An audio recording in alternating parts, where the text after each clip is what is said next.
자, 여러분 안녕하세요. 돈, 군인, 그리고 미래, 재무전선에서의 필승 전략이라는 주제를 가지고 앞으로 한 1시간 동안 이야기를 나눌 한국재무설계의 최성일 본부장이라고 합니다. 다시 한번 인사드리겠습니다. 만나서 반갑습니다. 일단 간단하게 제 소개하고 제가 속해 있는 오늘 어떤 회사에서 와서 여러분들한테 강의를 해드리는지 간략하게만 소개를 해드리겠습니다. 저도 우리 간부님들처럼 좀 먼 옛날 얘기지만 98년도에 육군 소위로 임관을 해서 3년간 열심히 군 복무하고 98년에 전역해서 금융업계에 들어와서 지금 벌써 한 26년 차가 된 것 같습니다. 그래서 현장에서 재무상담도 많이 해드렸고요. 한 10여 년 전부터는 이제 이렇게 군과 인연이 돼서 우리 초급 간부님들부터 해서 임관하시는 초급 간부님들부터 또 뭐 전역을 앞두신 장성님들까지 재무상담을 많이 해드렸고요. 군의 경제교육을 상당히 많이 진행해드렸던 전문 강사라고 알아두시면 될 것 같습니다. 자, 이제 본론으로 들어가서 본격적으로 재무설계 이야기를 좀 한번 해볼게요. 재무설계 하면 많은 분들이 너무 어렵게 생각합니다.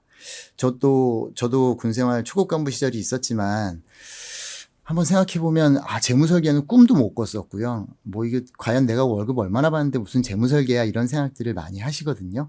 하나씩 한번 풀어가 보도록 하겠습니다. 동심으로 한번 돌아가 볼게요. 여러분들 이 아기돼지 삼형제 정말 옛날 얘기입니다. 그쵸? 우리 유치원 때 어렸을 때 어머니들이 항상 책으로 읽어주던 이소부화죠. 새 버전이 나왔어요. 보니까 돼지들이 좀 튼튼합니다. 자, 아기돼지 삼형제인데요. 습격한 돼지를 때려잡았습니다. 셋이. 돼지들이 힘이 많이 세졌나 봐요. 근데 사실은 이 돼지들의 고민은 이게 이 늑대들이 자주 습격을 하는데 어떻게 하지? 어떻게 해야 우리를 보호하지? 하고 열심히 늑대의 위협으로부터 우리 형제를 지키는 방법이 뭘까 고민하기 시작하죠. 열심히 고민합니다. 그러다가 이들은 결론을 내리죠. 바로 튼튼한 집을 지어서 늑대가 찾아와도 침입을 못하게 하자. 이 셋은 첫째와 둘째, 셋째의 생각이 달랐어요. 근데 첫째는 돼지는 먹고 자는 게 일이야. 그래서 난 귀찮으니까 지푸라기로 빨리 후딱 짓고 쉴래. 둘째는요, 그래도 내가 아는 돼지한테 얘기 들은 바로는 그래도 집은 나무로 지어야 되는데, 그래서 난 나무로 한번 지어볼래. 하지만 셋째 돼지는 달랐어요. 난 돈하고 시간이 좀 들더라도 집을 전문으로 설계한 돼지한테 한번 맡겨볼래 하고 집을 짓기 시작해서 집 세 채가 완성이 됐습니다. 자, 늑대가 나타났어요. 첫째는 바로 자기가 지은 집으로 도망쳤죠. 어떻게 됐을까요? 기억해 보시면 이 늑대의 어마어마한 입김 한 방에 집은 날아갑니다. 망연자실한 첫째 돼지는 급하게 둘째 돼지의 집으로 가죠. 나무로 만든 집으로 피신합니다. 하지만 동료 늑대가 살해됐다라는 소식을 접한 이 늑대들은 힘을 키워와서 주먹 한 방에 이 나무집도 날려버립니다. 둘이 혼비백산에서 셋째 집으로 같이 도망을 갑니다. 벽돌집으로. 자, 여기서 문제가 발생합니다. 늑대는 벽돌집을 봤더니 불어도 안 날아가고 때려도 안 부서집니다. 어떻게 해야 될까요? 고민한 끝에, 자, 여러분들 기억나세요? 이 끝이 어떻게 됐는지? 예전의 기억을 돌려보시면 늑대는 굴뚝을 선택을 하죠. 좋아, 굴뚝으로 침입을 해야 되겠다. 부서지지도 않고 날아가지도 않으니까 굴뚝으로 침입을 해서 맛있는 식사를 하자 하고 굴뚝으로 들어갔지만 어떻게 됐어요? 이 전문 설계 돼지의 기가 막힌 설계 능력으로 인해서 벽난로를 지어놨고 거기에 펄펄 끓는 냄비를 두어서 끓는 물에 늑대가 퐁당 빠져서 늑대는 사망을 합니다. 또 아기 돼지들은 늑대를 때려잡았어요. 자, 재무설계 이야기를 풀어드리는데 왜 이 아기 돼지 이야기를 봐야 하느냐. 재무설계는요, 튼튼한 집을 짓기 위한, 여러분들의 인생은 집을 지어가는 과정입니다. 내 인생을 만들어가는 과정이거든요. 튼튼한 집을 짓기 위한 시작이 재무설계라고 볼 수 있기 때문에 우리 동심으로 돌아가서 과거에 우리의 기억을 한번 되살려 봤고요. 자, 여러분들, 제가 이런 질문 한번 드려볼게요. 여러분들은 부자의 정의를 어떻게 내리십니까? 무엇이 부자일까요? 자, 각자 다 다른 답을 내놓을 수 있지만 아주 쉽게 제가 답을 한번 드려볼까요? 부자는요, 돈이 필요할 때 그 돈을 가지고 있는 사람을 부자라고 합니다. 그럼 도대체 재무설계는 뭐지? 어렵지 않거든요. 똑같습니다. 돈이 필요할 때 그 돈을 가지고 있을 수 있도록 만들어주는 게 재무설계입니다. 우리가 아프면 어떠한 이유로도 아프게 되면 어떻게 하죠 우리? 그냥 알아서 산에 가서 약초 해먹나요? 절대 아니죠. 의사 선생님을 찾아가서 의사 선생님께서 꼼꼼하게 물어봐 주세요. 저한테 어떻게 어디가 아프고 문진을 통해서 제 상태를 알려드리고 나면 자 청진기로 제 상태를 파악해 주시고 필요하면 CT든 MRI든 찍어서 제 상태를 정확하게 분석해 주신 다음에 처방을 내려주시면 우리는 약을 먹고 낫습니다. 이런 것처럼 자 돈이 필요할 때 그 돈을 가지고 있을 수 있도록 만들어주기 위해서 재무설계는요 그냥 셋째 돼지처럼 벽돌집 짓기 시작인 겁니다. 그 대신에 시작을 할 때 우리 건강검진 1년에 한 번씩 2년에 한 번씩 받는 것처럼 현재 내 금융이 아픈 곳은 없는지 꼼꼼히 점검을 하고 전문가를 통해서 꼼꼼히 점검을 하고요. 우리 금융도 무병장수해야 되지 않겠습니까? 행복한 부자가 돼야 되잖아요. 그러한 목표를 설정하고 실행에 옮기는 게 재무설계입니다. 매우 쉽습니다. 어렵지 않습니다. 왜 쉽냐고요? 저희 오늘 강의를 들으시고 군인공제와 협업하고 있는 우리 코리아 FP 한국재무설계에서 우리 간부님들한테 인생의 설계를 도와드릴 수 있도록 최선을 다해보겠습니다. 자, 여러분들 재무설계 받아보신 경험이 있으십니까? 라는 질문을 드리면요. 예스, 저 받아봤어요. 그런데 다시 한번 여쭤볼게요. 진짜 재무설계를 받아보신 적이 있어요? 없습니다. 왜냐하면 지금 대한민국의 재무설계사라고 활동하시는 분들의 거의 95% 이상은 보험설계사입니다. 결국은 상담을 해주지만 보험 판매로 이루어질 수밖에 없고요. 저는 상담 받아본 적이 없는데요. 그러면 빨리 받아보셔야죠. 왜? 여러분들 열심히 일해서 벌어들이는 한 달의 그 소득을 소중하게 잘 불려나가야 되지 않겠습니까? 자, 재무설계의 구성은요. 위험설계, 투자설계, 그리고 실행하는 3단계로 나눌 수 있습니다. 그러면 재무설계 이야기를 본격적으로 풀어볼게요. 자, 우리가 집을 짓습니다. 돼지가 돼서 좀 그렇긴 하지만 현명한 셋째 아기 돼지라고 생각해보고 집을 집니다. 1단계. 여러분들은 무엇부터 하시겠습니까? 물론 땅도 봐야 되고 뭐 해야 되겠지만 땅도 만들어지고 다 했을 때 진짜 집을 지어야 돼요. 그러면 첫 번째 여러분들은 무엇부터 하시겠습니까? 당연히 도면을 그려야 되겠죠. 그쵸? 이 설계 도면은 여러분들의 인생의 설계 도면을 그려보셨나요? 라는 질문을 제가 한번 드려보고 싶습니다. 그러니까 어차피 우리는 열심히 일해서 돈을 벌고 행복한 삶을 살기를 원합니다. 튼튼하고 무너지지 않은 집을 지으면 정말 좋겠죠. 그러면 정말 설계 도면이 필요한데 이런 행복한 내 인생을 설계할 설계 도면을 그려보신 적, 정말 구체적으로 세밀하게 그려보신 적이 있냐라는 질문을 드려보고 싶고요. 또 하나는 그러면 이런 설계 도면이라는 건 꼭 뭐 10몇 층짜리 아니면 주상복합 몇십 층짜리 또는 3층, 5층짜리 대저택을 지을 때만 필요합니까? 정말 내가 우리 가족과 살 단층 집을 하나 짓더라도 도면은 필수 아닐까요? 많은 분들이 이런 질문을 하신다니까요, 실제로. 재무설계 이런 거 복잡하고 어렵고 그 돈 많은 사람들이나 하는 거지. 절대 아닙니다. 돈이 없을수록, 급여가 적을수록 재무설계라는 건 필수 항목이 되는 겁니다.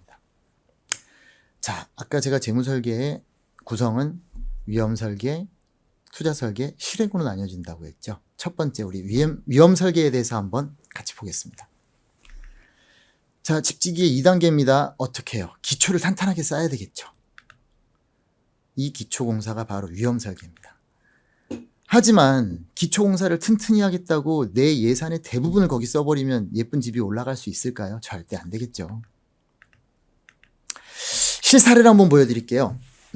작년에 임관하신 모 하사님입니다. 특전부사관이셨고요. 패스트로프, 물론 이제 공소교육을 받으시는 분들이나 아실 수 있겠지만 어찌됐든 패스트로프 훈련을 하시다가 추락을 했습니다. 대형사고가 났겠죠. 상완골 골절이 일어나셨고요. 후유장애까지 판정을 받았는데 이분이 수술을 하셨어요. 그래서 수술비가 얼마 나왔냐 하면 여기 보이시죠? 360만 원 정도의 수술비가 나왔습니다. 초급 간부한테 360만 원이라는 돈은 작은 돈은 아니죠. 자, 그런데 이 하사님께서 임관하시기 직전에 특수전학교에서 교육을 받고 대한민국 특수전학교의 모든 하사님들은 임관하기 일주일 전에 저의 경제 교육을 받습니다. 1시간 반짜리. 제가 초급 간부로서 급여 관리를 어떻게 해야 되고 무엇에 신경을 써야 되는지 강의를 진행해 드리는데, 제 강의를 듣고 저 상담 좀 해주세요 해서 상담 신청을 하시는 바람에 부모님과 함께 저희 회사에 방문을 하셔서 상담을 받으셨어요. 저희 팀장님을 소개해 드려서 팀장님이 전문 상담을 해드렸고요. 이런 사고가 났는데 보험이 제대로 안 돼 있었다면 좀 돈이 많이 들었겠죠. 상담 시에 가져오신 증권 보험증권이었어요. 보면 한 달 보험료가 102,000원. 적지 않은 보험입니다. 보험료가. 자, 그래서 이분의 보장 내역, 여러 보험 보장 내역이 있지만 다쳤을 때, 저런 골절이 일어났을 때 어떤 혜택을 받을 수 있었느냐를 보니까요. 자, 여기 보시는 것처럼 골절 진단비에서 치아 파절, 이빨 부러진 거 제외하고 그건 보상이 안 됩니다. 골절 진단을 받으면 20만 원의 보상금이 나가는 보험을 가입하고 계셨어요. 그리고 다쳐서 입원을 하면 하루에 3만 원씩, 그러니까 수술하시게 됐을 때 뭐 일주일 입원했다, 그럼 하루에 3만 원씩 나가는 이런 보험을 가입하고 계셨었어요. 자, 근데 이분이 아무튼 당일 수술하고 퇴원하면서 이틀 입원을 했지만 어찌됐든 이 보험을 유지하고 있었다면 보험금은 20만 원을 수령하는 걸로 끝났었습니다. 근데 저희가 상담을 해드리면서 군인들은 일반인들보다 위험한 직업이고요. 훈련도 많고 더더군다나 특수 작전을 펼치는 부사관님이다 보니 보험을 제대로 가입하셔야 됩니다. 권장을 해드렸고요. 컨설팅을 진행을 해드렸습니다. 저 보험은 부모님께서 아들이 군대 간다고 군대 가기 2달 전에 아는 친구분, 보험 설계사를 통해서 가입한 보험이었고요. 컨설팅 해드린 결과 우리 하사님께서 문자가 왔어요. 우리 팀장님한테. 팀장님, 여기 나오시죠? 이 성함은 가렸습니다. 개인정보니까. 53기 3차. 방금 보험금 들어왔다고 문자 왔습니다. 얼마가 들어왔느냐? 예. 보시다시피 450만 원. 진단비 50만 원에 상해 수술비 200만 원, 골절 수술비 200만 원에서 450만 원의 보험금을 수령하셨어요. 여러분들 어떤 느낌 오세요? 아이, 비싼 보험이겠지. 당연히. 아니, 아까 10만 원짜리 보험도 골절되면 20만 원밖에 안 나오는데 450만 원이나 보상을 받으려면 엄청나게 비싼 보험일 텐데? 아닙니다. 월 3만 원짜리 보험이었습니다. 내 급여에 1점 몇 퍼센트 투자해서 위험이 다가올 때 저렇게 대비를 할 수 있는 것. 저런 부분들이 위험 설계라고 하는 거거든요. 전문가한테 컨설팅 받으시면 이게 달라지는 겁니다.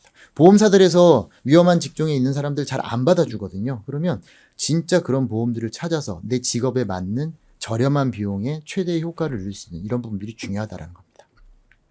자, 우리 자동차는 삶의 필수 이동수단이죠. 우리 강의를 들으시는 간부님들도 자가 운전하시는 분들 꽤 많으실 거예요. 우리 사례 하나 보겠습니다. 운전 중에 사고가 생기면 군복무에 문제가 생길 수도 있어요. 어떤 사고? 한번 보실게요. 자, 운전자 블랙박스에서 보고 있는 겁니다. 신호가 주황색으로 바뀌었어요, 방금. 자, 이 운전자는 잘 정지선에 섰습니다. 옆에, 아이고, 저 티구안 신호 위반. 자, 어떤 사고? 이런 사고가 발생해 버렸습니다. 자, 이 차량은 분명히 신호 위반 차량이었습니다. 그쵸? 피해자는 여성분이었고요. 피보험자죠. 피보험자. 요건 사고를 내신 분입니다. 피해자는 23살이고 사고 내신 분은 25살의 여성분이었어요. 근데 횡단보도에서 일어난 사고죠. 전치 8주 진단. 다행입니다. 저 큰 사고지만 전치 8주로 마무리가 됐고요. 보험사 추산 한 1,600만 원의 손해액이 산정이 됐습니다. 근데 우리가 12대 중과실 사고 들어보셨는지 모르겠지만 운전하시는 분들은 아실 거예요. 이런 횡단보도의 사고는 12대 중과실 사고이기 때문에 형사처벌의 대상이 됩니다.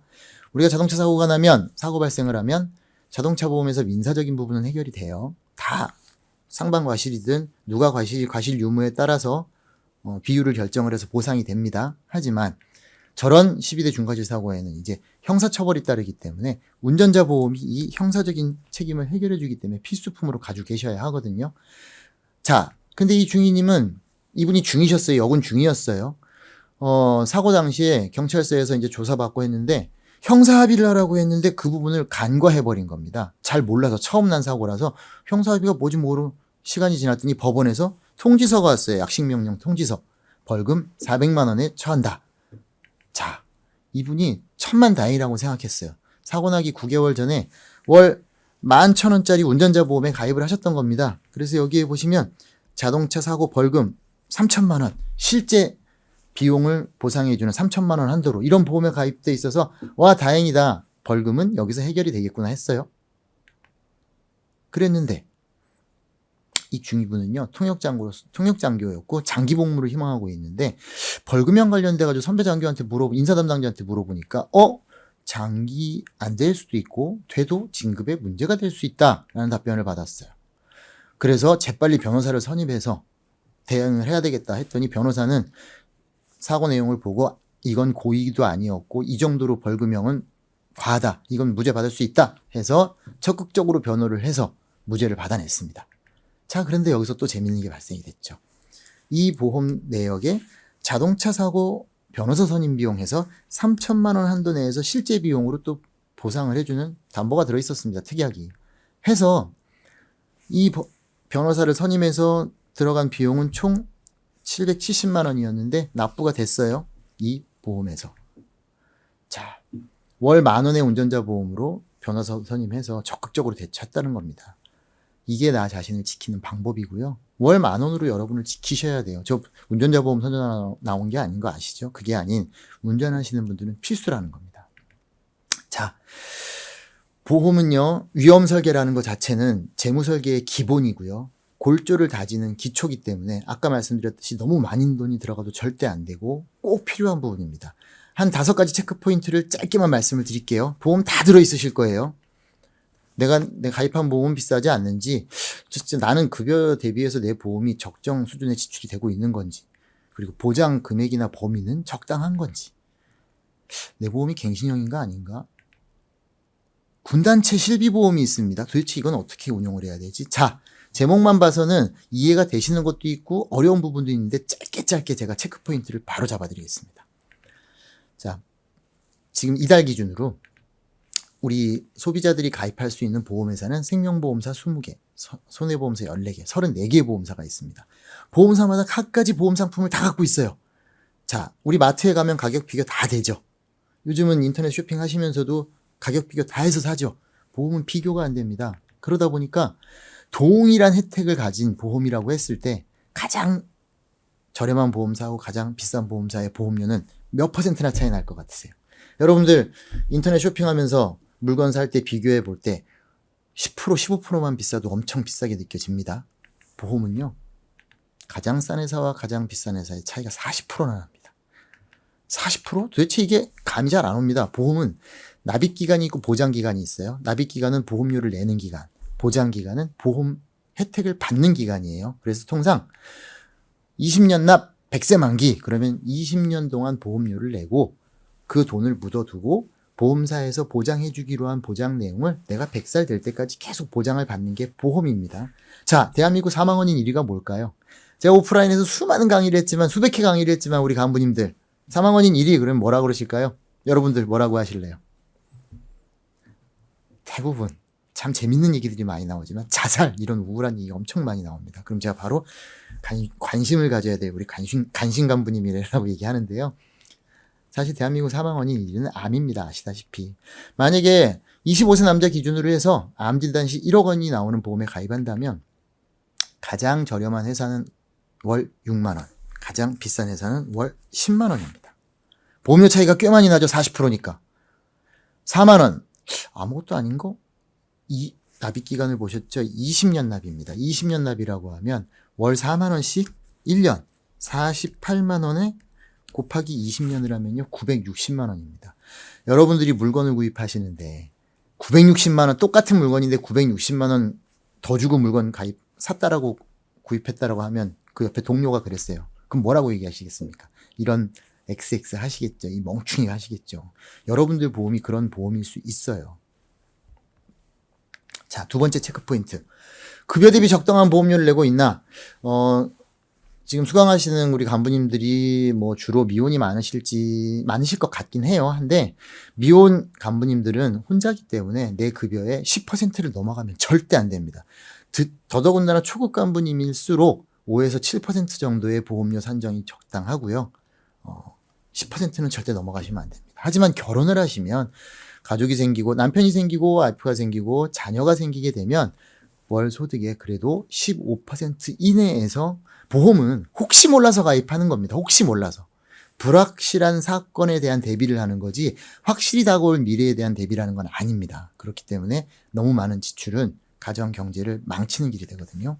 단 이건 보험은요, 또 제가 지금 말씀드린 건 저축성 보험이 아닌 보장성 보험에만 하는 겁니다. 저축성 보험은 비과세 효과로 좋은 재테크 수단으로 활용이 되기 때문에 그런 부분은 보험료 지출이라고 보지 마시고 그건 저축입니다. 보험료를 지출하는 측면에 있어서 말씀을 드린 겁니다. 자, 여기서 또 하나, 제가 그동안 뭐 10여 년 동안 강의를 하면서 정말 수많은 상담을 진행해 드렸는데요. 그 상담했던 간부님들 중에서 상담 사례들 중에 재무 상태에 가장 문제 있었던 부분이 뭘 것 같으세요?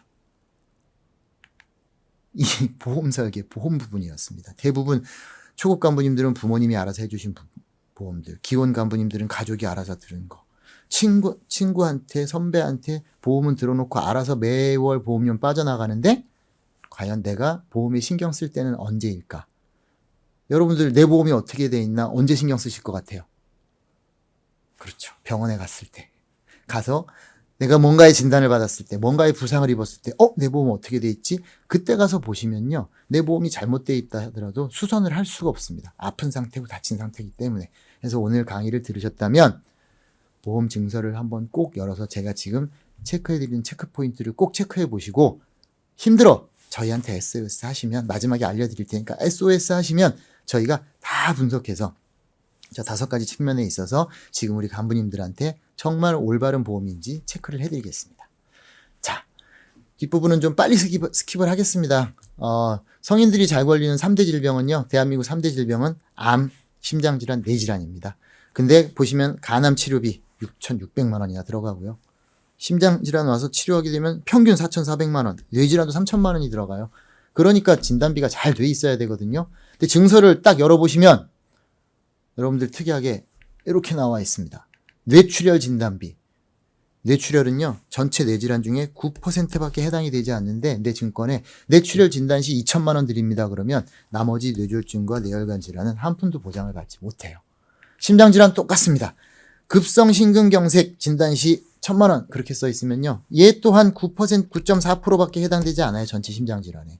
그러니 나머지 심장질환은 단 한 푼도 보장을 못 받으시니 내 보험 증서에 뇌출혈, 급성심근경색이 아닌 뇌혈관 질환 진단 시, 심장 질환 진단 시 보장해 드립니다. 이렇게 써 있으면 좋은 보험에 가입이 되신 겁니다. 자, 보험은 갱신형, 비갱신형이 있습니다. 이건 도대체 또 뭐냐? 아까 잠시 말씀드렸지만 보험은 납입 기간이 있고 보장 기간이 있다고 말씀드렸어요. 납입 기간은 보험료를 내는 기간, 보장 기간은 보험료를 내고 그 보장 혜택을 누리는 기간입니다. 비갱신형은요, 말 그대로 갱신되지 않아요. 아니, 비자. 20년 동안, 납입기간 20년 그러면 월 5만 원, 그러면 월 5만 원씩 20년 동안 내고 납입이 끝납니다. 그리고 보장 혜택을 100살까지 받는 거고요. 근데 갱신형 상품이다. 그럼 내 증권에 갱신형 이렇게 써 있으면요, 증권을 보시면 증권에 1년, 3년, 5년 갱신 주기가 표기돼 있어요. 만약에 3년 갱신이었다 그러면 3년까지는 5만 원을 내다가 그 다음부터는 오르는 보험료를 3년마다 계속 오르는 보험료를 내는 겁니다. 자, 여기까지 이해를 하셨겠죠? 그럼 오르는 보험료를 언제까지 내느냐? 보장 기간까지 낸다는 겁니다. 100세 만기면 30살 간부님이 가입하셔서 3년 갱신 상품을 가입을 하면 70년, 그러니까 100세 만기면 70년 동안 3년마다 갱신되는 보험료를 계속 내야 돼요. 문제가 있을까요? 없을까요? 그래서 비갱신형으로 가입을 하셔야 되고요. 신문 기사도 엄청 많이 났습니다. 국회의원 한 분이 이거 문제가 있겠구나 해서 이거 한번 조사해보자. 여러분들 제 말씀을 듣고요, 내 보험이 갱신형이라서 보험사에 한번 전화해 보십시오. 콜센터에. 그럼 상담 직원이 이거 3년마다 갱신되는데 얼마씩 올라요? 라고 여러분들이 물어보시면 상담 직원이 친절하게 얘기합니다. 자, 고객님의 보험에 3년이 도래되는 시점, 갱신 시점에 저희 회사에, 해당 회사에 손해율과 위험률에 따라 다르기 때문에 지금은 알 수 없습니다. 모르는 겁니다. 보험사의 권한으로 나라의 법이 그렇게 주어졌습니다. 3년마다 계속 갱신이 돼요.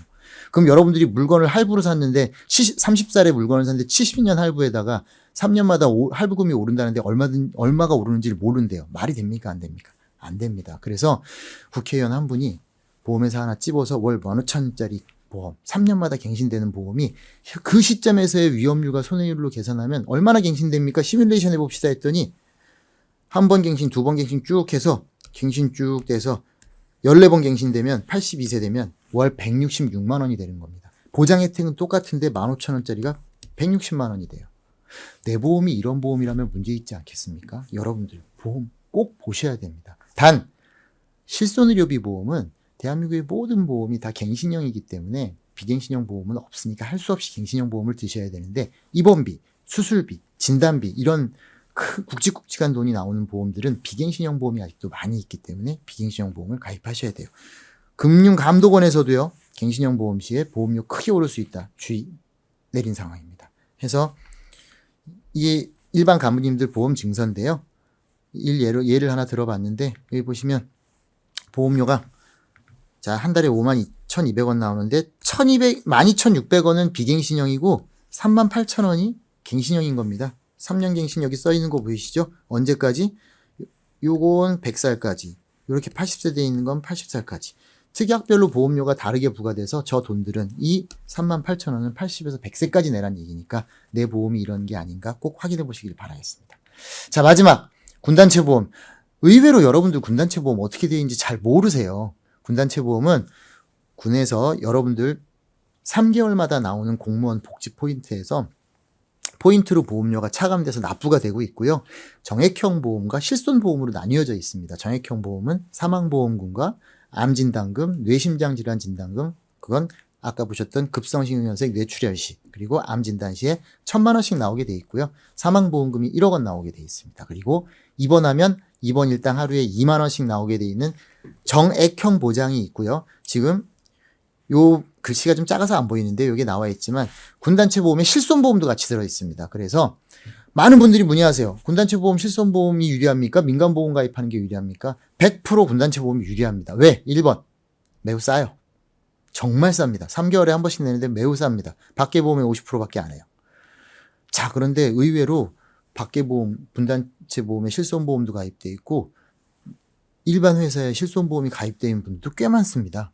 그러면 실손보험이 여러 군데 들어있으면 예를 들어 이렇게 두 군데 들어있다고 생각하면 내가 100만 원의 병원비가 들었으면 어떻게 보험금이 나오느냐. 비대보상이라고 해서 군단체에서 민간병원에서 민간 실손보험에서 50만 원씩 실손 내가 실제 손해액만큼만 보상하기 때문에 군에서 50만 원, 군보험에서 50만 원, 밖에보험에서 50만 원에서 100만 원밖에 안 나와요. 그러니 두 개 들 필요 있습니까? 없습니까? 절대 없죠. 돈 새 나가는 겁니다.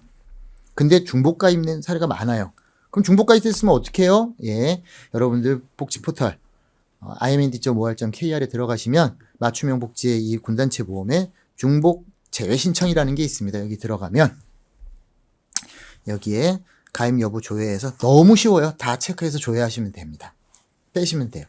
아, 근데 또 이런 말이 많아요. 언젠간 전역을 하는데 전역하면 보험가입이 안 될 수 있어서 민간보험 들어야 한다던데요. 그래서 법이 개정이 돼서요. 단체보험에 오래 가입해 있다가 전역을 하시게 돼도 기존 실손보험으로 만약에 지금 군단체보험에 실손보험을 하나손해보험에서 맡고 있거든요. 그럼 내가 전역을 하면 하나손해보험으로 자동적으로 그러니까 신청하면 가입할 수 있게끔 법이 바뀌었습니다. 그런데 문제는 규정이 이상한 게 있어요. 5년간 단체보험에 들어서 퇴직하기 이전 5년 동안에 보험금 수령액이 200만 원 이하여야 되고요. 10대 중질병, 암, 백혈병, 고혈압, 혁심증, 심근경색, 심장판막, 당뇨. 고혈압, 당뇨는 누구나 많이 오는데 저런 게 걸린 상태로 내가 전역을 하면 군단체 보험이 들어있던 회사에 내가 보험을 가입하고 싶어도 민간보험에 가입을 하고 싶어도 가입이 안 됩니다. 그래서 어떤 방법을 써야 하느냐? 실손보험 중지제도라는 게 있어요. 이건 이 짧은 시간에 다 말씀드리긴 힘드니까요. 결론만 말씀드리면 바깥에 실손보험을 가입을 합니다. 그래서 1년만 유지를 해요. 그리고 중지시킵니다. 개인 실손 중지제도라는 게 있어요. 그러면 중지시키고 그 다음에 군단체 보험으로 전역할 때까지 5년을 복무하시든 10년을 복무하시든 군단체 보험으로 혜택을 보시다가 단체 보험에서 빠져나오면 예전에 중지해 놓은 보험을 다시 개시시키면 건강이 아무리 이상이 있고 문제가 있다 하더라도 과거 조건 그대로 그 당시 판매되는 실손보험으로 자동 가입이 될 수 있는 시스템이 있어요. 그래서 무조건 밖에 실손보험을 가입하셔서 1년 유지한 다음에 중지시키고 가장 저렴한 군단체 보험으로 이용을 하시면 바로 보험료를 줄일 수 있는, 여러분들 군생활 하시면서 실손보험을 절약할 수 있는 꿀팁이 됩니다. 자, 해서 보험료가 싼지 비싼지, 직업이 올바로 되어 있는지, 보장이 제대로 되어 있는지, 갱신형인지 비갱신형인지 이런 것들을 체크하셔야 됩니다. 자, 투자 설계 한번 들어보겠습니다. 이제 본론. 두 번째 본론입니다. 집 짓기의 3단계예요. 자, 우리가 아까 기초를 잘 만들었죠. 그럼 이 위에 어떻게 해야 돼요? 잘 쌓아서 예쁘게 집을 만들어야 되겠죠? 이게 소득 지출 관리를 통해서 여러분들의 재무 목표를 설정한 후에 이 과정에서 투자 설계를 해야 되겠죠. 그쵸? 자, 이 투자 설계를 할 때 이런 겁니다. 그래도 우리 대한민국 군의 훌륭한 간부님들이신데 나라를 지키느라 바쁘시지만 그래도 지금 현재 금융 우리나라 상황은 도대체 어떻게 돌아가는지의 기본 상식은 아셔야 되니 짧게 제가 브리핑을 좀 해드릴게요. 출산율 얘기 너무 많이 하죠. 저출산이 가져올 대한민국의 미래 속상합니다. 영국의 옥스퍼드 인구문제연구소가 발표한 예측했습니다. 지구상에서 가장 먼저 사라질 나라 어디겠습니까? 감이 오시죠? 대한민국입니다. 지금은 거의 쓰지 않지만 과거에는요 58년 개띠라는 말을 엄청 많이 썼어요. 왜 그랬을까요? 58년도에요 통계 역사상 대한민국에 가장 많은 인구가 태어났습니다. 가구당 몇 명이 태어났을까요? 출산율은 6.3명이었습니다. 6.3명. 엄마 아빠 포함하면 8명이 넘습니다. 자, 그런 대한민국이었지만 보시다시피 어떻게 됐습니까? 2022년 출산율은 0.78명입니다. 그냥 쉽게 보면 8분의 1로 줄어버렸습니다. 그쵸? 인구가 8분의 1로 줄어버리는 겁니다. OECD 국가 중에 유일한 연령대고요. 자, 인구 피라미드입니다. 지금 2020년에는요. 그래도 지금 사람이 태어나지 않기 때문에 이 밑에가 너무 적어요. 하지만 일할 수 있는 생산 가능 인구가 집중적으로 이렇게 포진되어 있지만 30년이 지나면 이 상태로 사람이 태어나지 않기 때문에 대부분의 인구가 50대 이상에서 80세. 그냥 노인 왕국이 되는 시대가 옵니다. 일할 수 있는 생산 가능 인구가 없다라는 건 국가 경쟁력의 약화를 의미하겠죠. 결국 2305년 대한민국은 소멸합니다. 국가 소멸 가능성 1위가 됐고요. 인구 절벽에 와 있습니다. 그러면 사람이 안 태어나는데 군인은 늘어납니까? 계속해서 군인연금에 대한 압박이 계속 들어오고 있죠. 국가부채가 1700조에 육박한다. 군인연금 개혁이 필요하다. 이거 2019년 12월 뉴스, KBS 뉴스입니다. 그런데 그 뒤에 보시면 2020년, 21년, 2년 뒤에 국가부채가 2000조로 늘어났는데 300조가 또 늘어났죠. 또 연금 개혁입니다. 이러고 나서 결국은 작년 기사도 또 작년 9월 기사도 군인연금, 군인이 문제가 있다고 계속 때립니다. 결국은 군인연금은 이미 1973년에 고갈이 됐고요. 나라의 빚을 계속 내서 연금을 주고 있는 상황이니 더 내고 덜 받는 쪽으로 추진이 된다. 그리고 구조적인 개혁이 있을 수밖에 없다. 인구가 줄기 때문에 연금 준비하셔야 되는 상황입니다. 자, 인구가 주니까 뭐 이것만 고민해야 될 게 아닙니다. 제가 수많은 강의를 통해서 말씀을 드렸지만 직업군인 여러분들은요. 급여가 한정돼 있어요. 정보도 제한돼 있고. 그래서 첫 번째 해야 되는 게 누구보다 절실하게 필요한 게 1번 재무진단입니다. 건강진단을 하듯이. 돈이 어디로 새는지 모르는 간부님들이 많아요. 저는 한 달에 생활비 50만 원 쓰는데요. 다 거짓말입니다. 왜? 카드를 너무 많이 쓰기 때문에 실제 생활비를 따져보면 50만 원이 아니라 80만 원, 90만 원 쓰는데 모르고 계세요. 그 다음에 아까 인생의 설계 도면처럼 사람마다 재무 목표는 다 다릅니다. 정확하게 재무 목표를 설정한 다음에 금융 상품을 선택해서 실행에 옮겨야 되는데 대부분의 간부들 어떻습니까?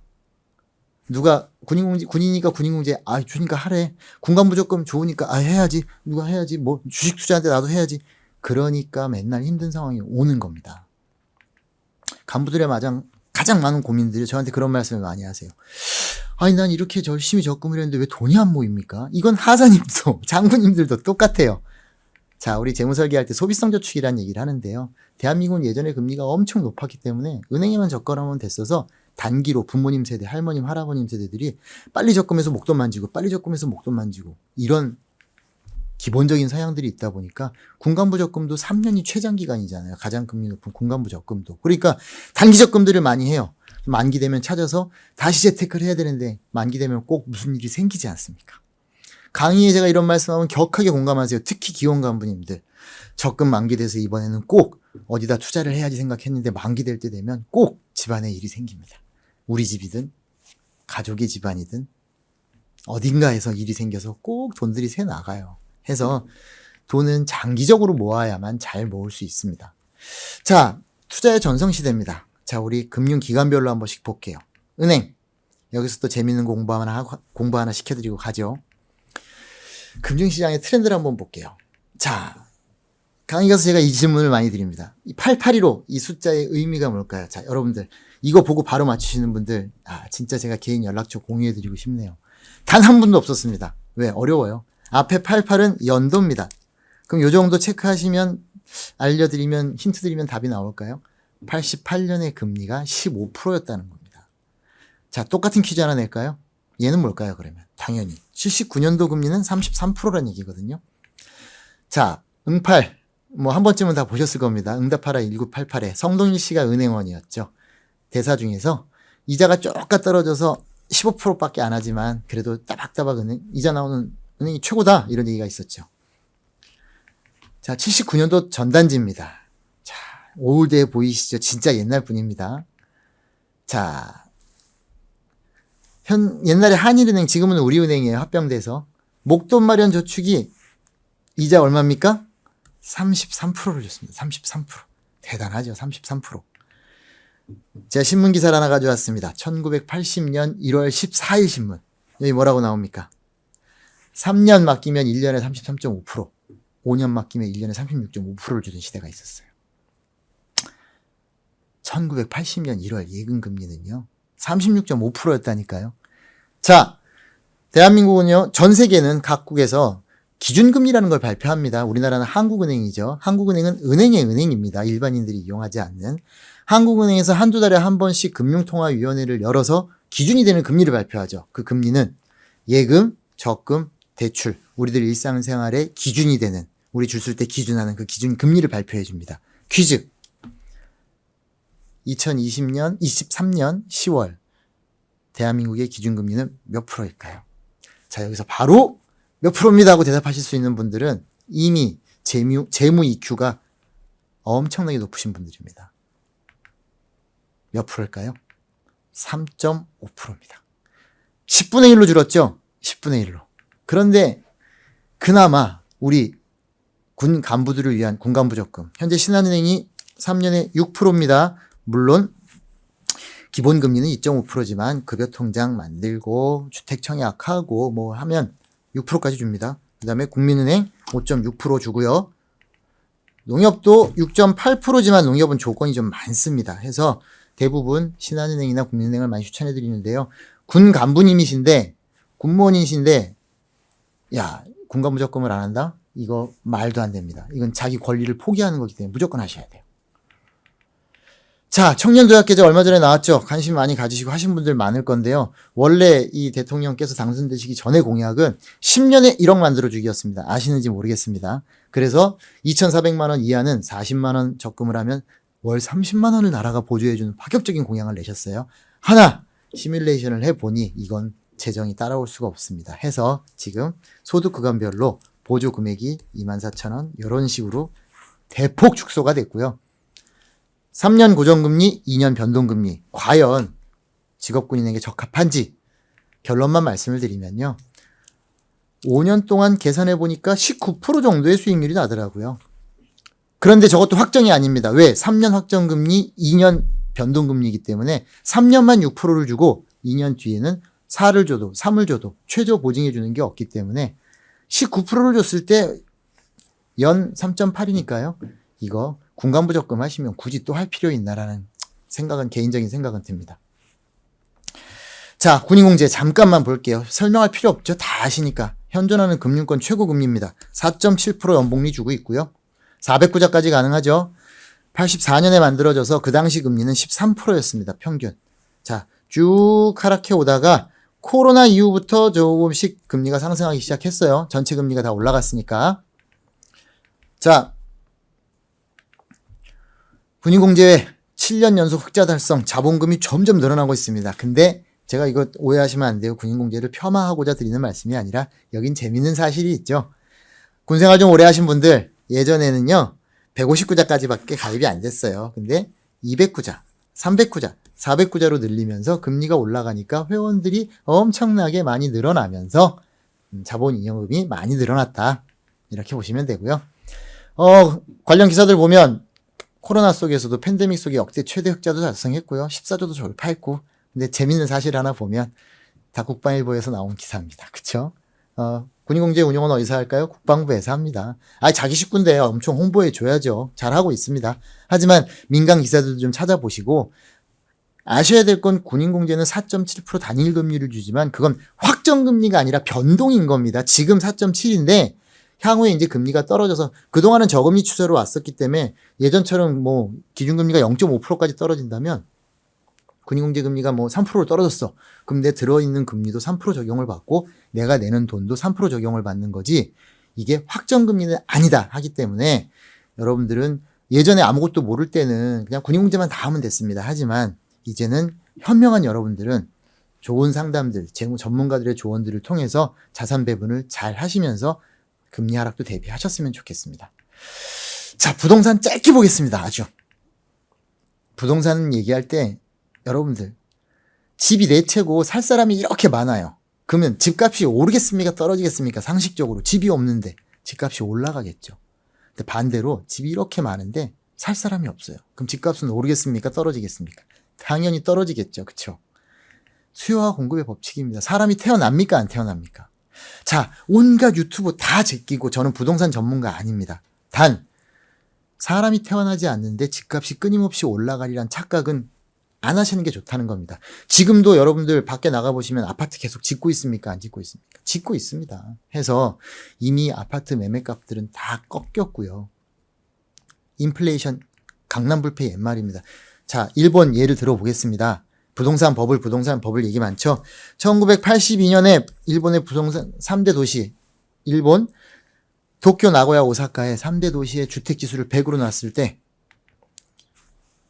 10년 뒤에 일본은 부동산 절정에 오릅니다. 하지만 20년이 지난 지금 40년 시점 1980년과 2020년의 주택 가격은 동일합니다. 폭락. 왜? 일본은 저희보다 먼저 고령화가 시작이 됐고요. 사람이 태어나지 않습니다. 대한민국은 일본에 지는 거 싫어해서요. 더 빨리 늙어가고 있고 더 안 낳고 있습니다. 사람을.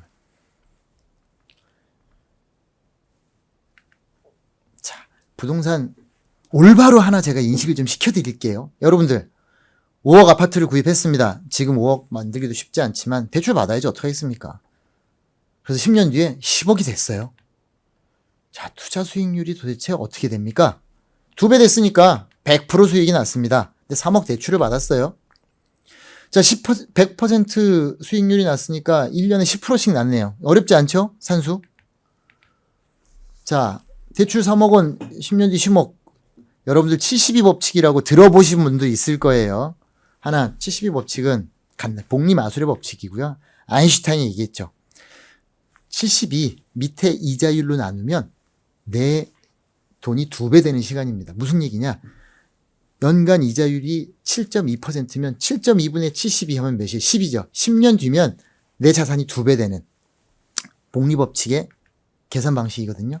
연간 이자율 10년. 우리 아까 집을 사고 10년이 지났더니 집값이 2배가 됐어요. 그러니까 밑에는 어떻게 되겠어요? 7.2%겠죠. 7.2 나누기 72 나누기 하면 딱 나오잖아요. 복리 적용할 때. 자, 이제 우리는 100% 수익이 났어요가 아니라 재무설계를 같이 공부하니까 부동산 2배 된 게 아니라 연간 7.2% 정도 복리가 났네. 이렇게 얘기하실 수 있습니다. 누구한테. 근데 실제로 이 복리가 됐는지 한번 계산해 볼게요. 구입 시 5억이었습니다. 취득세는 1.3% 650만 원 비용이 나갔고요. 부동산 중개수수료 0.4%에서 200만 원이 나갑니다. 대출이자 4%에서 연간 지금 대출이자 7% 나온다 막 얘기 나오죠. 평균 4% 잡으면 3억을 대출받았으니까요. 연간 2천만 원씩 대출이자가 나갑니다. 10년. 2억입니다. 그리고 아파트 보유세, 세금 어떻게 계산해요? 저도 몰라요. 그래서 보니까 아파트 값이 10억이잖아요, 지금. 5억에 샀으니까 그냥, 이건 공시지가입니다. 공시가격인데, 복잡하니까 평균 5억이라고 생각하면 110만 원이니까 그냥 노멀하게 100만 원씩 10년 동안 냈어요. 1200만 원. 10년간 들어간 돈이 총 2억 2천만 원이나 되네요. 솔직히 팔 때 세금 내는 거 여기다 안 넣습니다. 현 주택 가격이 10억인데 10년간 2억 2천만 원의 금융 비용이 들어갔어요. 전 페이지에서 계산했죠. 그럼 실제 자산 가치는 7억 7천입니다. 5억짜리 집이니까 2억 7천이 수익이 난 거예요. 맞죠? 이걸 복리계산기로 두들겨 보니까요. 연 4.54%. 근데 이걸 팔 때 내가 5억의 이익이 났으니 5억에 대한 세금을 또 내야 되겠죠. 여러분들 부동산 투자해서 3억이라는 돈을 대출 받아가지고 열심히 대출이자 갚아가면서 집값이 2배는 돼야 연 4%도 안 되는 수익을 받을 텐데 꼭 부동산이 최고라고 생각하는 함정에 빠지지 마셔라 해서 이런 말씀을 좀 드려봅니다. 자, 우리 주식 다 관심 있으시죠? 개인 투자 요즘에 너무 많이 하세요. 심지어 병사들도 다 합니다. 자, 이 짤들 다 아시죠? 우리가 종목을 하나 정하면 쳐다봅니다. 한 번쯤은 우리 이 짤 다 보셨죠? 종목 정하고 쳐다보면 못 샀어. 얘 왜 이렇게 올랐지? 자꾸 오르면 기우뚱하면서 떡락하겠지 하면서 기대합니다. 그러다가 역시나 아이고 고점에 물린 애들 나는 안 사서 다행이네 막 하다가 계속 떨어져? 내가 종목을 잘못 봤나? 그러다 올라가면 역시 개미털기였네. 이야, 역시 제대로 봤어 하다가 심장이 뛰기 시작하죠. 사야 돼 말아야 돼. 쭉쭉 올라가네. 지금 들어가야 될 것 같은데 혹시 또 빠지면 어떡하지? 그러다 또 오릅니다. 그러면 샀어야 되는데 아깝다 하다가 이때부터는 심장이 터지려고 합니다. 너무 올랐는데 30%라도 살걸. 삽니다 이때. 지금 웃으시는 분들 엄청 많아요. 왜? 제가 오프라인 강의하면요 여기에 대부분 빵 터집니다. 왜? 내 일이거든요. 나의 일이거든. 자, 다 아는 상황. 사면 어떻게 돼요? 떨어지기 시작하죠. 이거 조정인가? 그러다가 원금 회복이 되면 심장이 터집니다 또. 야, 빠지는 걸 봐서는 내가 너무 비쌀 때 샀는데 그냥 지금 빠질까 말까 뺄까 말까 고민하다가 두고 봤는데 어떻게 돼요? 갑자기 급락하기 시작하죠. 그럼 이때부터는 수익이고 뭐고 다 포기. 본전만 되면 나와야 되겠다 생각합니다. 그쵸? 그런데 하락은 끝이 없습니다. 안 까불게요. 팔았어야 되는데 또 후회하지만 어떻습니까? 결국은 계속 나락으로 가서 이때 팝니다. 자, 고개 떨구시는 분들, 여러분들 상황이죠? 너무 우리의 현실입니다. 다음 페이지는 어떻게 됩니까? 오르기 시작하죠? 땅을 치고 후회하지만 이 종목은 한없이 또 올라갑니다. 그래서 개미들은 올라갈 때 사고 내려갈 때 팔고 계속 손해를 보죠. 자, 여러분들한테 물어보겠습니다. 여러분들이 아는 가장 좋은 주식 투자 방법은 뭡니까? 분할 투자? 분산 투자? 우량주 투자?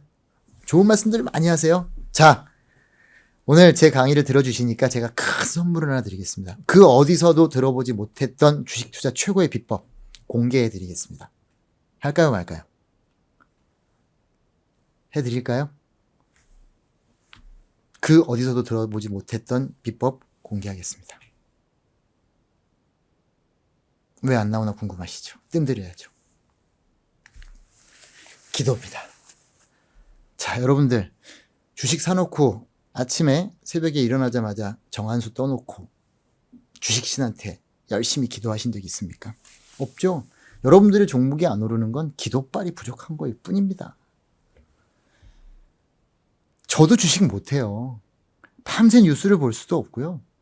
도대체 좋은 뉴스라 해서 사도 또 떨어지고요. 결국은 기도빨이 약한 거였습니다. 그 다음에 뭐합니까? 여러분들 잘하는 거. 우리 들은 게 많잖아요. 풀매수 떨어지면 떨어질수록 물타기 한대요. 내 주식은 물이 돼가고 있는데. 그쵸? 그 다음에 마지막 단계. 버티기 들어가죠. 그러다 마이너스 80%에 팔고 주식하고 있는 우리의 현실입니다. 우리 코로나 터지고 나서 동학개미, 서학개미 열풍이 일었죠. 너도 나도 주식 투자. 개미의 눈물로 다가왔고요. 그래서 개인 투자들 요즘에 많이 안 하십니다. 사실은. 훌륭한 투자자들이 전부 다 간접 투자로 돌아섰죠. 개인은 기관을 이길 수 없어요. 나는 절대 호구가 되지 않을 거라 했지만 대부분 다 호구가 됐고요. 재밌는 거 하나 보여드릴까요? 2022년 통계입니다. 개인이 순매수한 5대 종목. 여러분들이 다 아시는, 대한민국 국민이 누구나 아는 대표 우량주. 삼전, 네이버, 카카오, 삼전우선주, SK하이닉스. 이 주식을 누가 불량하다고 할 수 있겠습니까? 허나 작년 1년간의 수익률을 보십시오. 참담합니다. 이때의 기관이 매입한 5대 주식은 뭐냐? LG에너지, 신한지주, 하나솔루션, 삼성 SDI, 셀트리온이었습니다. 심지어 하나솔루션은 32%의 연한산 수익률을 내버렸고요. 마이너스 보십시오. 15%, 10%. 제일 큰 게 마이너스 16이죠. 개인은 마이너스 50이에요. 주식 투자에 가장 잘하는 원칙 중에 하나는 하락장에서의 리스크 헤지를 얼마나 잘하느냐겠죠. 개인과 기관은 비교할 수조차 없습니다. 그래서 제발 개인 투자하지 맙시다. 제가 상담 사례 보여드릴까요? 모 대위님, 작년 한 해 마이너스 38% 나셨어요. 잘하셨다고. 왜? 작년 한 해 주식장 전체가 30% 이상 빠졌으니까 평타하셨습니다. 배모 중사님 마이너스 55%, 모 상사님 마이너스 69%, 모 상사님 개인 회생 중입니다. 깡통 찼습니다. 직접 투자 절대 승리할 수 없으니 간접 투자하십시오. 아니 그럼 투자 아예 안 하면 될 거 아닙니까? 간디가 얘기했습니다. 그 옛날 석학이신 간디께서 투자를 하면 돈 얼마든지 잃을 수 있죠. 근데 투자를 안 하면 반드시 돈을 잃는다고 했고요. 에브라임 링컨도 얘기했습니다. 돈을 가만히 쥐고 있으면 점점 잃고 있는 것 같다고. 어떻게 투자해야 되죠? 안전하게 공격적으로 투자한다는 거 가능합니까? 개인 투자해서 골치 아프고. 그럼 펀드는 안전해요? 아니죠. 요즘의 대세, 여러분들 아시는 분들. 자, 요즘 가장 많이 하는 펀드 투자 뭡니까? 라고 하면 정답 바로 나오시는 분들, 또 재무 EQ 엄청 높으신 분들이죠. ETF입니다. ETF. 요즘은 ETF 투자예요. 수익률 높고 고를 것 많고 ETF 안 할 이유가 없다. 난립니다. 시장은 여의도 증권가와 강남 테헤란로의 투자 시장은 ETF로 난립니다. 여러분들 아시는 가장 전 세계에서 유명한 투자의 귀재하면 누굽니까? 워렌 버핏이죠. 이미 유언장을 썼습니다. 내가 죽으면 내 자산의 90%는 S&P 500 연계 ETF에 투자해라. 워렌 버핏의 이야기입니다. 90%를 내 자산의 90%랍니다. 9%도 아니고. 그만큼 ETF가 좋은데 나는 ETF가 뭐예요? 너무 시대에 뒤떨어지시는 겁니다. 자, 그런데 ETF도 개인이 투자 안 해요. 요즘은 무슨 시대죠? 챗 GPT의 시대죠. AI가, 사람이 AI를 이길 수 있나요? 요즘은 펀드 운용도 다 AI가 합니다. 국내 로보 어드바이저 이용자 추이가 급증하고 있고요. AI가 투자하니까요. 코스피 폭락해도 수익을 내는 게 빅데이터 분석이 이래서 좋은 거죠. 세상은 이렇게 흘러가는데 나는 오로지 은행만, 금리만 바라보고 있다? 너무 뒤떨어진 삶을 살고 계십니다. 자, 그런데 여기서 재밌는 거 하나 볼게요. 투자하면 다들 주식만 생각합니다. 주식도 있지만 채권도 있어요. 여러분들 채권에 관심 가져보신 적 있으세요? 오늘 이 시간에 짧은 1, 2분 동안에 제가 채권을 알려드릴게요. 주식은 뭐냐? 쉽게 말하면요. 그냥 한 회사의 가치를 n분의 1로 나눠 갖고 있는 겁니다. 회사의 가치를 나눠 가지고 있는 거예요. 그래서 그 회사 가치가 올라가면 내가 산 주식 가치가 올라가는 거고요. 알잖아요, 주식은 다. 근데 채권은 잘 모르세요. 채권은 그냥 돈을 빌려주는 겁니다, 내가. 국채, 그럼 국가에서 내 돈을 빌려가는 거고요. 회사채, 그럼 회사에다 내가 돈을 빌려주는 겁니다. 그리고 그 돈을 받을 차용증을 내가 갖고 있는 거거든요. 자, 그래서 주식은 수익률이라고 하고요. 이자를 받는 거니까 채권은 이자율이겠죠. 자, 채권 볼게요. 요즘 여러분들 경제에 관심 있는 분들 뉴스 보시면 막 미국 10년, 엊그제 나왔었죠. 뭐 장중, 미국 주식시장 장중에 10년물 국채금리가 6%를 돌파해가지고 주식시장이 폭락을 했다는 둥. 베르베 도대체 채권이 뭔데? 개미들 이번엔 맞힐까? 이거 잘 보세요. 나중에 나올 겁니다. 금리 하락에 베팅했다? 채권이 뭔지 모르는데 저게 무슨 말이야? 구조어치 사들이고 막. 시장이 이렇게 돌아갑니다. 자, 채권 ETF 자산 규모가 엄청 늘어나고 있어요. 채권이 뭔데? 미국 아까 기사에 뭐 10년물 금리 이게 도대체 무슨 말이지? 자, 쉽게 설명드릴게요. 미국 국채를 산다 내가 10년짜리 1천만 원. 이게 뭐냐면요. 내가 1,000만 원을 미국에다 불려주고요. 증서를 받는 거예요. 매년 5%씩 당신한테 이자 줄게. 어렵습니까? 채권이? 이거만큼 쉬운 게 어디 있습니까? 그쵸? 자, 그런데 이자율 5%짜리 채권이에요. 근데 만약에 아까 보니까 뭐 채권 금리가 계속 오른대요. 그러면 내 채권의 가치는 어떻게 되는 거야? 채권 금리 가작 뭐 어렵습니다. 이렇게 쉽게 설명드릴게요. 내가 지금 갖고 있는 채권은요, 10년 동안 보유하기로 했어요. 매년 5%씩 이자 받기로 했어요. 그런데 미국에서 신규 채권을 발행했는데 금리가 올라가지고 지금 발행하는 채권은 미국한테 1,000만 원 빌려주면 매년 7%의 이자를 주겠대요. 나는 5%짜리 갖고 있는데 7%짜리 이자를 주겠대요. 그럼 지금 나오는 채권의 가치가 더 높은 거잖아요. 상대적으로 내 채권의 가치는 올라가겠습니까? 떨어지겠습니까? 시중엔 7%짜리인데 나는 5%짜리 갖고 있어. 떨어지는 거죠. 내 보유한 채권의 가치가 떨어져 버리니까 채권 가격이 하락하는 겁니다. 어렵지 않죠? 자, 그 다음에 그러다 보니까 얼마 전에 뉴스에서 실리콘밸리 은행이 파산했다 이런 얘기 들어보셨을 거예요. 왜? 실리콘밸리 은행이 그 미국의 벤처 기업들을 대상으로 한 은행이었기 때문에 벤처 기업들은 자금력이 풍부하지 않으니까 회사가 어려워지면 자꾸 돈을 찾아야 돼요. 근데 저 SVB 은행에서 과거에 미국 금리가 낮을 때 미국 국채를 잔뜩 매입해가지고 가지고 있었는데 금리가 계속 채권 금리가 올라가 버리니까 SVB 은행에서 보유한 채권 금리는 예를 들어 2%짜리인데 시중 채권 금리가 4%야 5%야 이러니까 은행의 자산 가치가 폭락하면서 망해버린. 이해하시는 분들만 이해하고 따라오시면 됩니다. 만약에 거꾸로 채권 금리가 올랐어요. 무슨 얘기냐? 미국에서 지금 채권을 막 발행을 하는데 금리가 3%짜리를 발행한대요. 그럼 나는 5%짜리 갖고 있잖아. 그러면 신나겠습니까? 안 신나겠습니까? 내 가치가 올라가겠죠? 내 보유한 채권의 가치는 채권 가격이 상승하는 겁니다. 그래서 채권 금리가 하락하면 가격은 상승하고 채권 금리가 상승하면 가격은 하락한다. 아까 개미들이 9조 원어치 투자했는데 금리 하락에 배팅할까? 무슨 얘기냐? 지금 너무 고금리로 왔기 때문에 앞으로 금리는 저금리로 갈 거니까 지금 채권을 사두면 어마어마한 이득을 볼 수 있다. 채권 투자 상당히 매력적입니다. 채권 금리가 상승하면 투자해야 될 거예요. 방금 말씀드렸죠. 높은 이자율을 주는 채권을 내가 오래 보유하고 있는데 금리가 하락하면 얼마나 유리하겠습니까? 만약에 8%짜리 우량 채권이 있다라고 하면 여러분들 훌륭한 투자일까요? 그 채권이 안전한 채권이라면 매우 훌륭한 투자죠. 저희 한국재무설계는요. 우리 대한민국 군인 간부들이 부자 되는 날까지 필요할 때 필요한 돈이 있으시게끔 만들어지는 프로젝트를 끊임없이 진행할 거고요. 저희와 함께 부자 되시길 바라겠습니다. 오늘 강의 여기서 마치겠습니다.